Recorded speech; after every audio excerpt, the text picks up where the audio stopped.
Hello, everyone, and welcome to the Kimberly Guilfoyle Show, live on Rumble, where facts come first and where news is done right.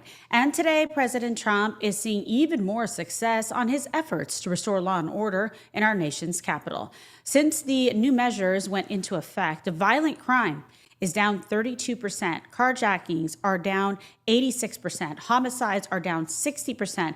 Robberies are down 47%. Assaults with dangerous weapons are down 18%. Property crime is down 16%.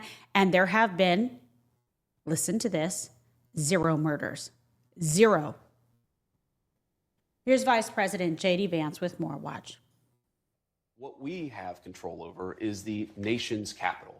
And if you look, for example, at the murder rate in D.C., it rivals some of the worst cities, the most violent cities anywhere in the world. That's a disgrace for our nation. That's a disgrace for the residents who live in D.C., who just want to take their kids to a park or walk down Union Station or take their family out for a bite to eat without being accosted by a vagrant or a violent criminal. Crime has dropped they should have that right. Though, in the nation's capital. Crime has dropped over 35% in the nation's capital in 10 days because of what Donald J. Trump has done. So is that mission accomplished? I think that there's so much more that we could do. Absolutely not. It's not mission accomplished. When you make such big progress in a matter of a week and a half, I think that you step on the gas and try to make D.C. even more safe.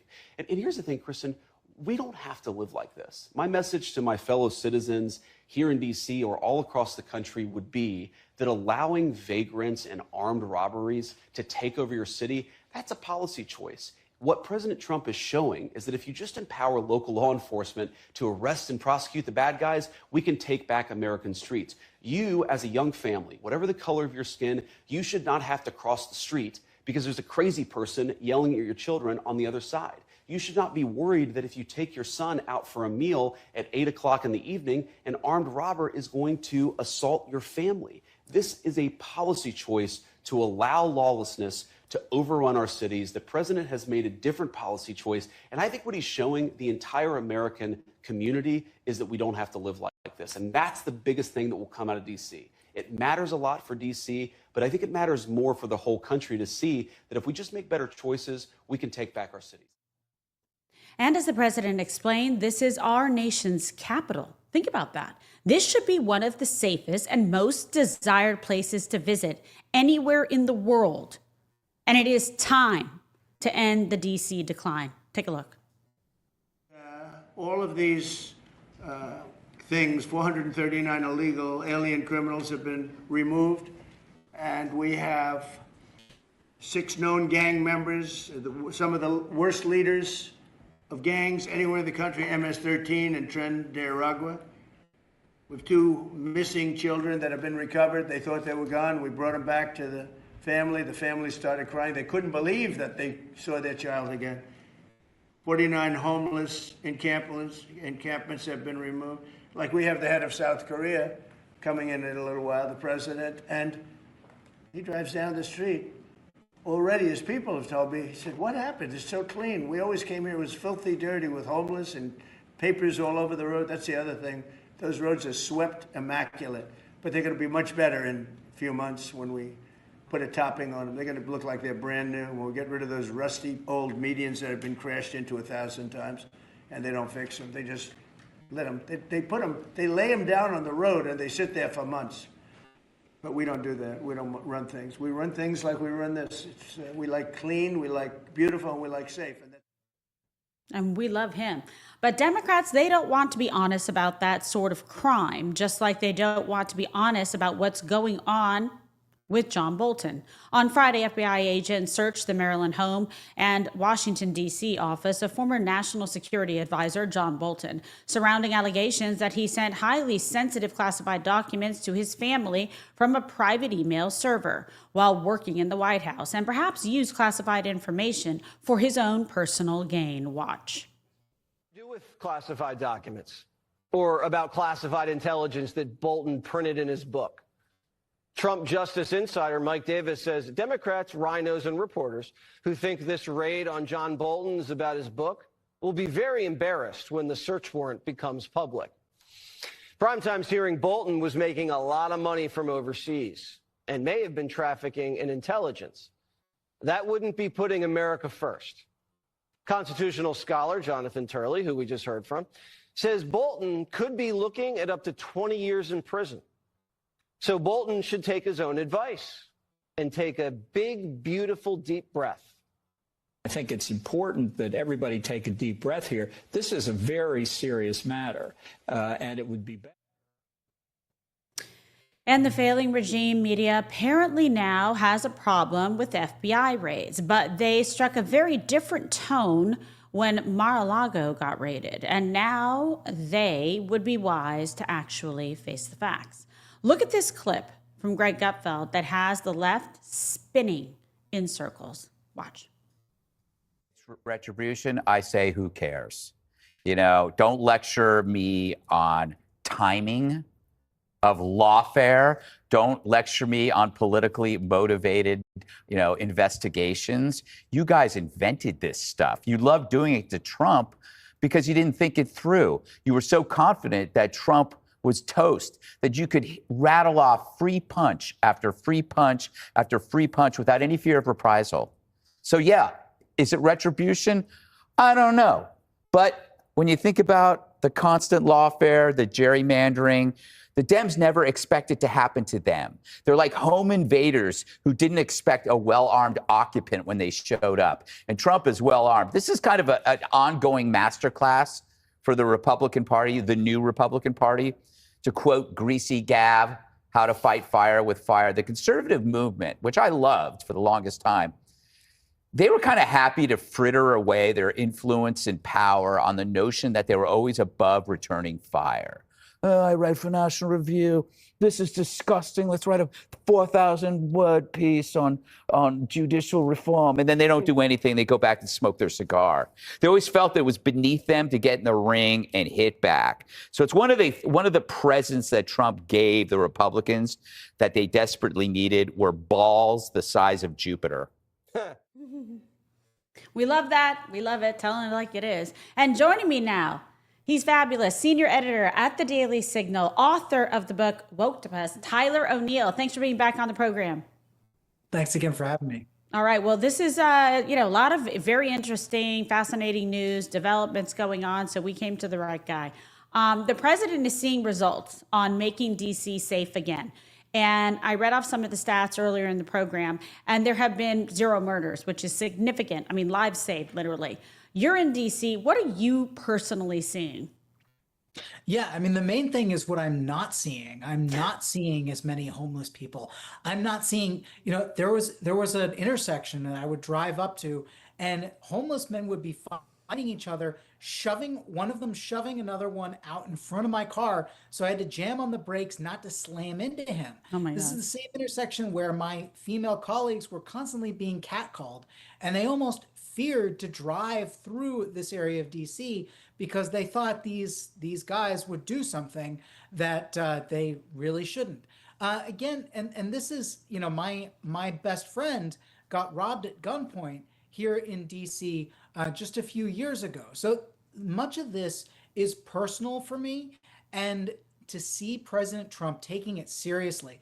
And by the way, when you have people protesting Trump, putting these soldiers on the streets, and their protest, they're chanting Black Lives Matter. I'll tell you one thing, that 0 murders for the past week and a half, that is evidence of Black lives mattering. Most of the people who get killed in DC happen to be Black. And when you bring the crime rate down, that leads to more Black lives not being taken. So kudos to President Trump. Yeah, exactly. And I think all those who are protesting this need to think twice, especially if that's going to be their rhetoric. Yeah, you're absolutely right. And thank you for those important facts. More broadly, Tyler, what does it say after the failures in D.C. that have gone on and on again, like J.D. Vance said, policy choices for years and years. And now the president said he's ending cashless bail, which as a former prosecutor, I couldn't be more enthused about. And it seems, long past due. Yeah, many of these policies, we talk about carjackings, and I think of when Greg Gutfeld talks about a certain part of the male anatomy, reminds me of the carjackings that have been happening in DC in recent years, really staggering numbers. We're talking about like Terrible. 400 in a year. And when it happened to that Doge staffer, that really put an exclamation mark on it and said, no, this is not acceptable. We cannot have, and by the way, this was like a trend online where young people would be carjacking people and then posting about it on social media and like trying to outdo each other. I mean, it's just horrifying stuff.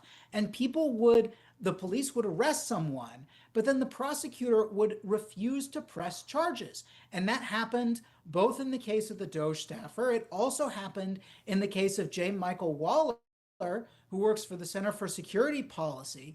And these people got carjacked. The police were able to find suspects. And then the law, the prosecutors in DC would refuse to press charges here. And this is no ordinary, this is not a situation where you have a victimless crime here. This is a person being robbed at gunpoint of their car, their means of transportation, and then that car often being used to commit other violent crimes, which casts aspersions on the owner of the car, on the vehicle. So it compiles over and over. And to see these prosecutors not press charges, to see these people, we have to be firm against this sort of lawlessness. And thank God for President Trump coming in and putting an end to it. Yeah, you're absolutely right. Now a Democrat consulting group called Third Way put out a memo listing words Democrats should stop using. The list includes words like privilege, systems of oppression, and pregnant people, among many others. What does this tell you? Yeah, I mean, I think this tells me that some people on the left really do understand just how much of an albatross these woke policies are around the necks of the Democratic Party. But I have no confidence that they're going to actually listen to this memo. I mean, the people who are driving the Democratic Party right now, you have Gavin Newsom, who's at the forefront of pretty much everything. And then you have Mamdani, and you have many people out there who are just doubling down on woke. Even Abigail Spanberger here in Virginia, she's running for governor, and she's endorsed by the Human Rights Campaign. And she's not leading on LGBT issues, but she's not running away from them either. And this is happening in the midst of a big scandal in Loudoun County, where there were boys who were punished for the fault of acknowledging that there was a girl in the boys' restroom. And this girl was filming them, and then against the policy of Loudoun County, when that film gets brought out to the spotlight, the school goes after the boys who complained in the boys' locker room, not against the girl who filmed them in violation of Loudoun's policies. And so this is drawing an exclamation mark on these woke policies.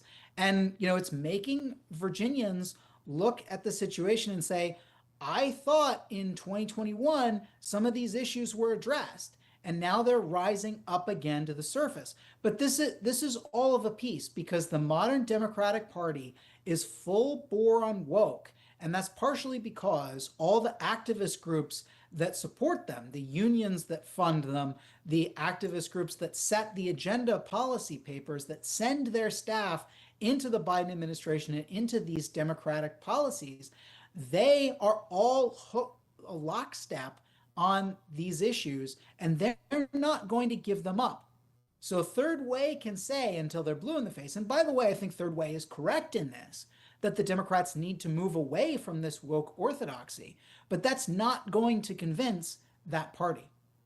Yeah, you're right about that. And, as we've talked about before, the Democrats have a serious, real branding problem. And this is all, more evidence of it, right? But does their base even want to fix it? I know you said there's some that are clued in, that are getting it, but how about the base, Do they want to do something about it? Because they actually love these words and love these woke, ideas and policies.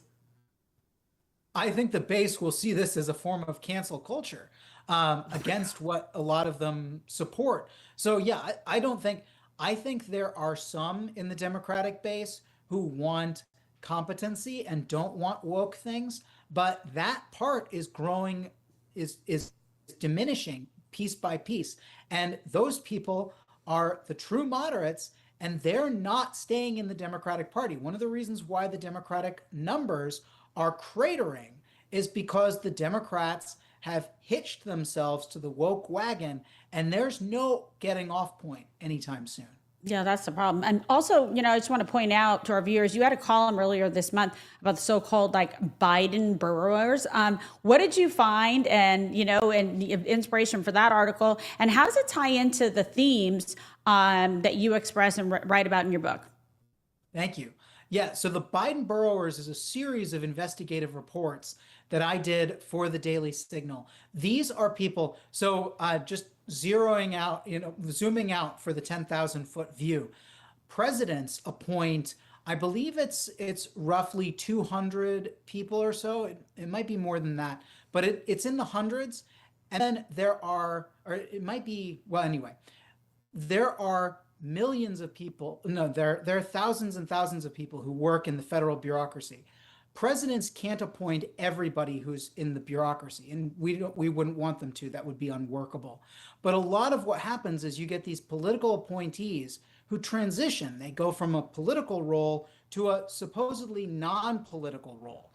And what this means is they're burrowing into a bureaucratic role that's considered just focused on following orders, not focused on determining what policy actually should be. And the problem with this is a lot of these people are political activists who decide that they're going to transition to these career roles. And then when you get a new president, they stay in office, and then they can work to undermine the new president from within.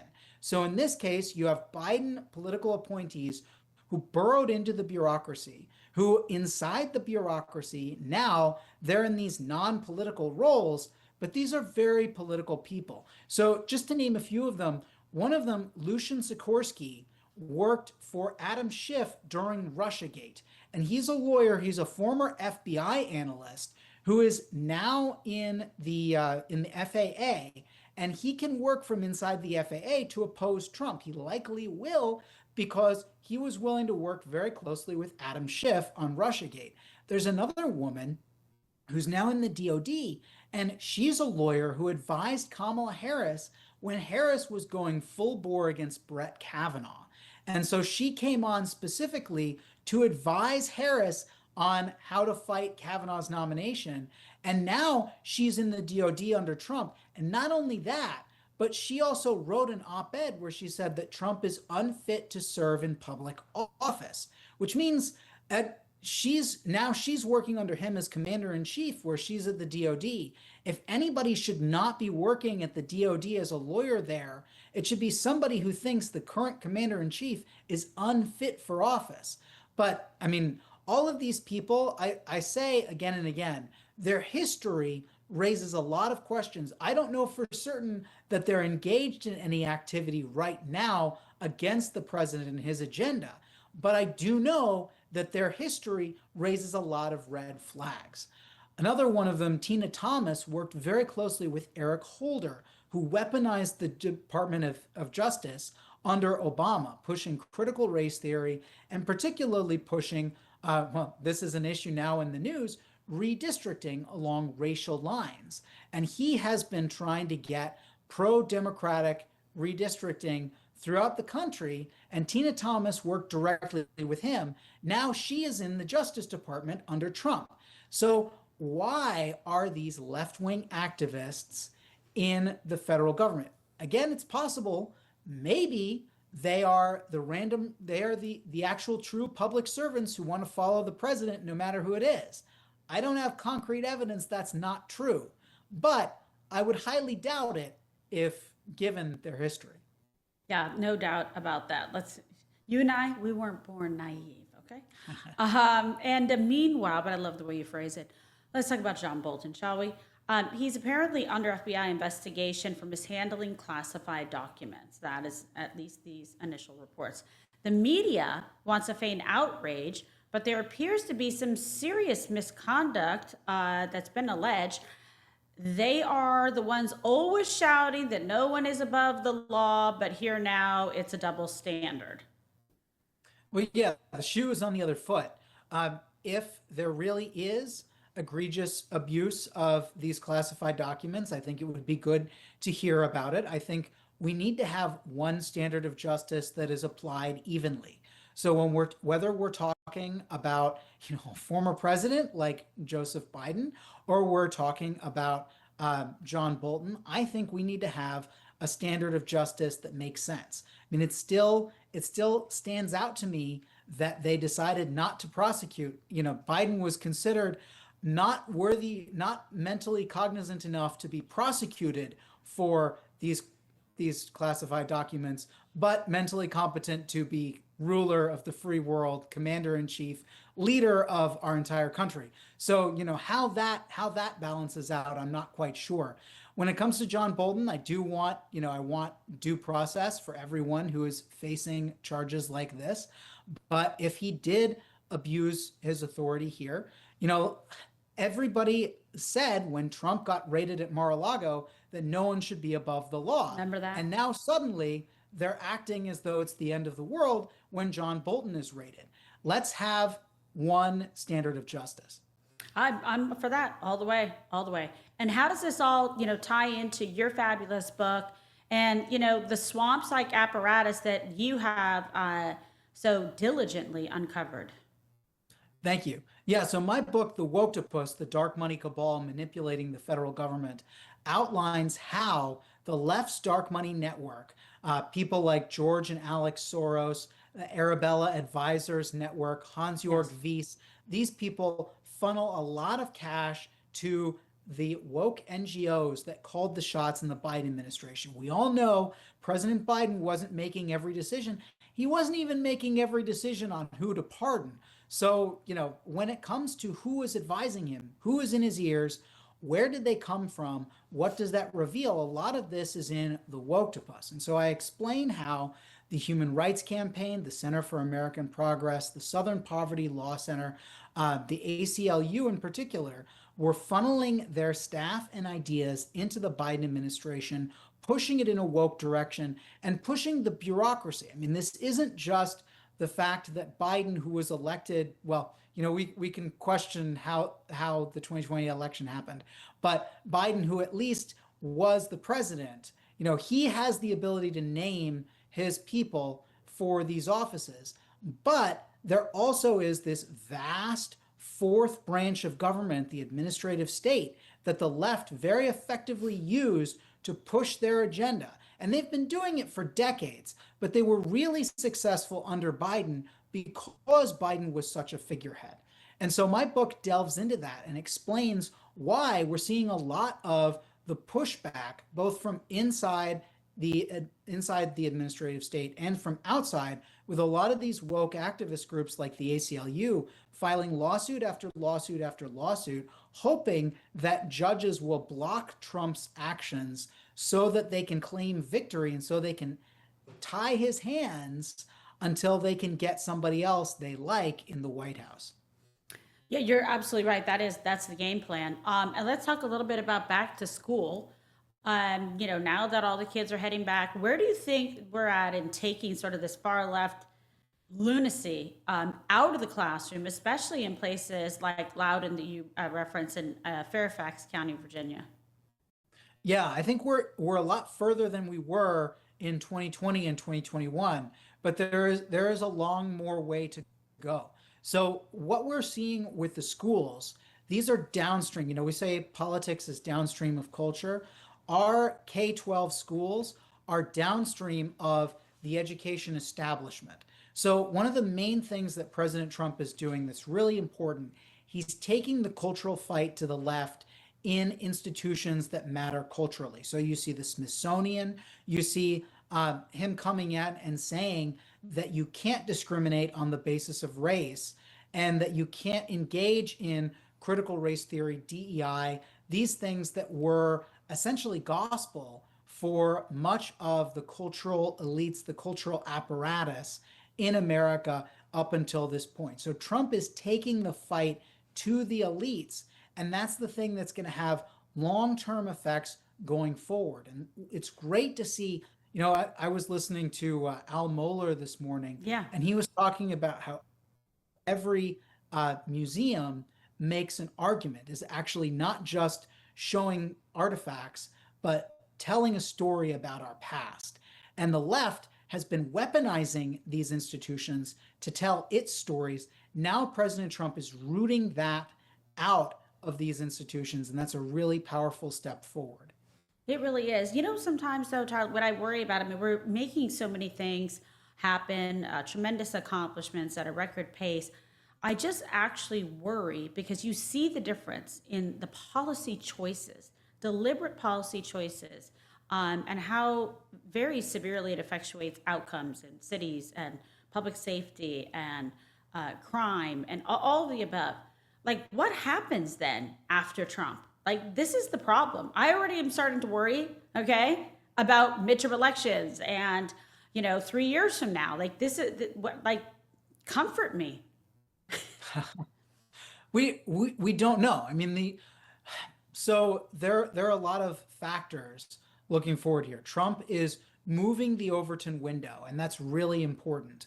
But ultimately, you know, the Overton window has been moved so far to the left that Trump is bringing it back a little bit to the center, but we still need more. And the main thing, you know, I can say this till I'm blue in the face, like under Biden and under previous administrations, not only did the woke-topus have an impact in the federal government, but it was also making money from the federal government, getting our tax dollars. And President Trump is doing yeoman's work, and Congress has made great strides in cutting off a lot of that funding, but some of it is still there. You still have the public sector unions in the federal government that need to be addressed. And I hope there's another reconciliation bill that addresses that. But Trump is setting an agenda, but it's not an agenda that is going to be over by the end of these 4 years. And I think we all know that. We all basically grasp, you know, Trump is changing the rules of the game, but it has to continue. It's not enough. And, you know, I have tremendous appreciation for what he's achieved so far, but he's laying the groundwork for a movement that continues. He's not making a one and done change, especially on a lot of these issues that carry a lot of cultural sway moving forward. So we have to stay vigilant. And I think, you know, if you want hope, just look at those numbers of how the Democratic Party is viewed among Americans right now and see where they're going. They're having a real crisis of conscience and authority. They don't know which way is forward. They want to oppose Trump like he's Hitler, but I think everybody realizes now that Trump is nothing like Hitler, and that rhetoric is not going to succeed for them. So they're trying to find every way that they can define Trump as evil, when in reality Americans are very tired of that narrative. So I don't have confidence that the Democrats won't find another narrative going forward. But I do know that right now, woke is an albatross around their neck.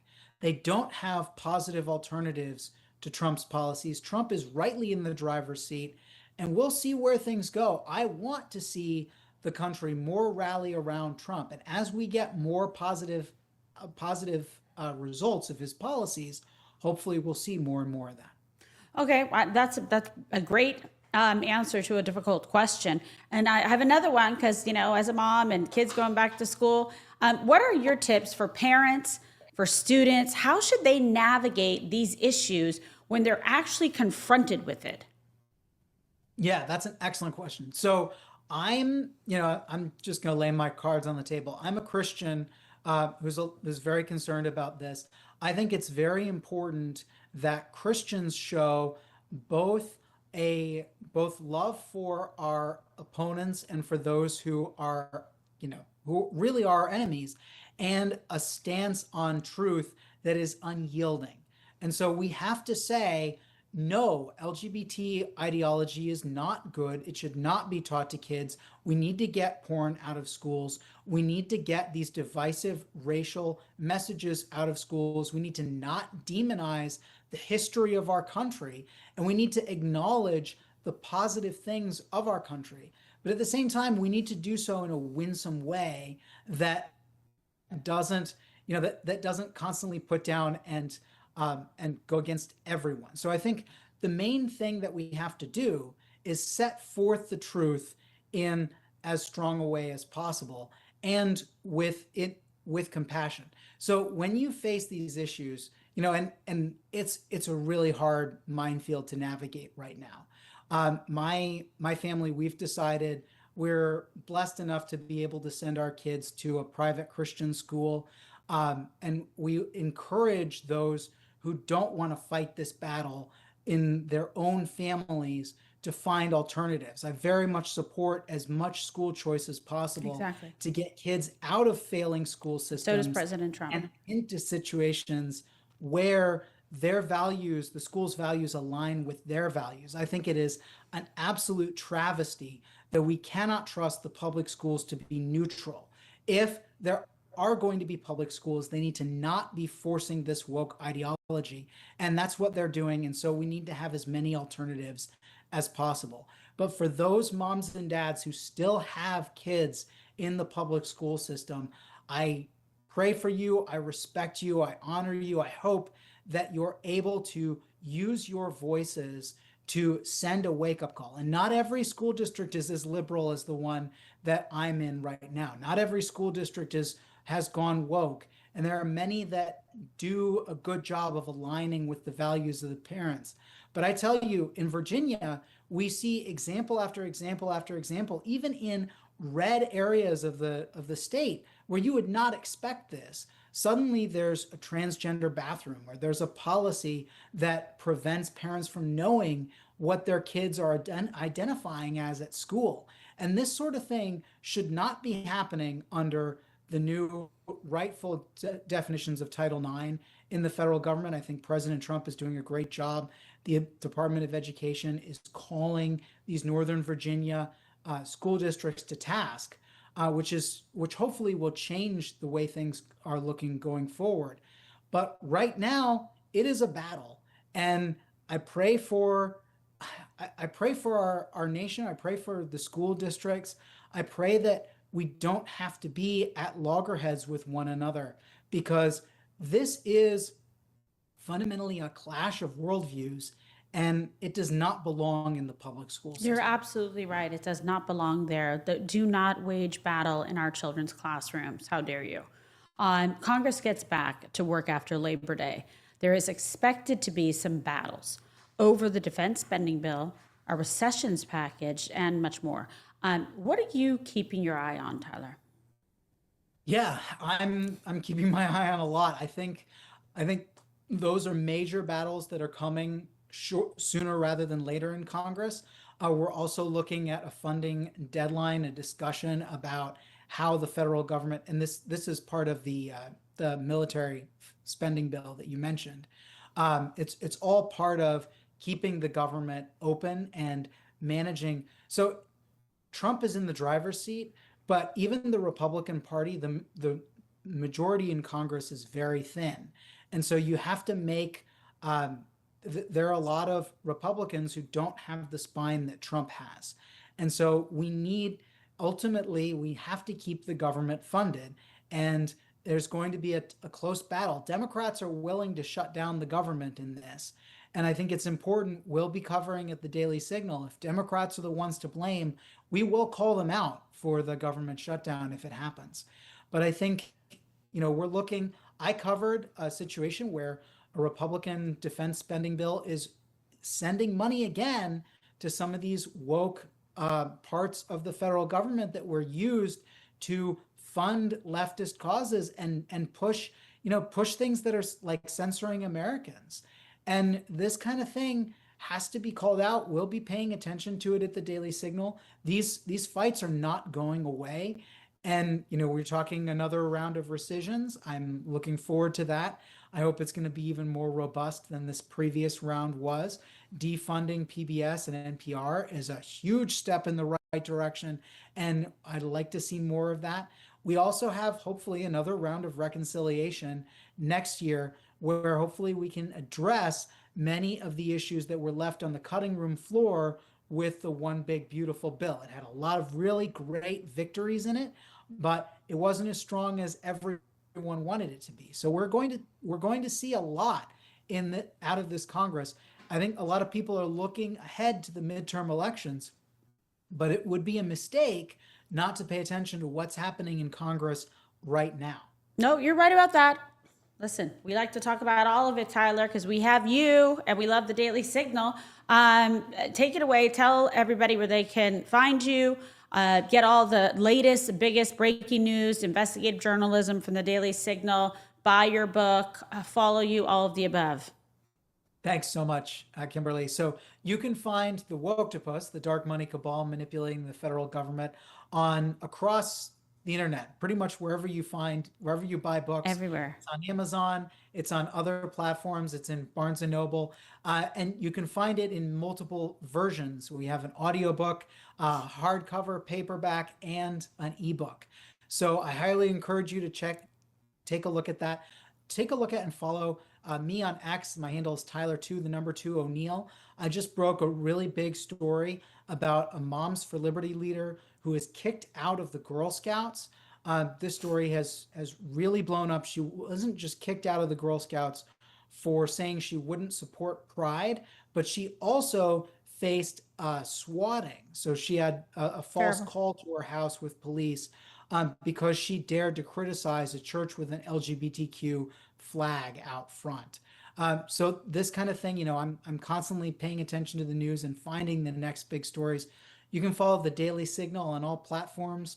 We're on Instagram, YouTube, I believe we also all here on Rumble, on X, on many platforms, Facebook, of course, included. And the one place we're not is TikTok, but we're everywhere else. And we're coming at you with the intelligence you need to know not just what's happening in DC, but what it means and what to look forward to next. Well, Tyler, you're fabulous. Thank you for taking the time for us on this important news day. Congratulations on all your success and the great work that you do as a writer. You're A+, superb. Tyler O'Neill, thank you so much. Thank you so much again. All right, be well. Okay, so Tyler's amazing. We love having him on the show. But first, be sure to check out the 1775 Coffee Company. We talk about it all the time. Don't compromise on taste, quality, or your values. And 1775 coffee is brewed to perfection, crafted with precision, and built on patriotism. The farm to cup process means there is quality, authenticity, and sustainability from start to finish. All of the beans are ethically and exclusively single sourced. So why don't you? What are you waiting for? Go ahead. Try 1775 coffee today. Go to 1775coffee.com/KG for 15% off your first order. You're going to thank me. And in closing, President Trump is doing what other leaders have abandoned for decades, reducing crime, increasing security, and making D.C. safe again. All it took was some courage, some confidence, and total competence. And like I said, it is a new day in Washington, D.C. in more ways than one. And we are still in the early stages of seeing some big, big results. And I want to thank you so much for joining us today, spending time with me today. Please be sure to download the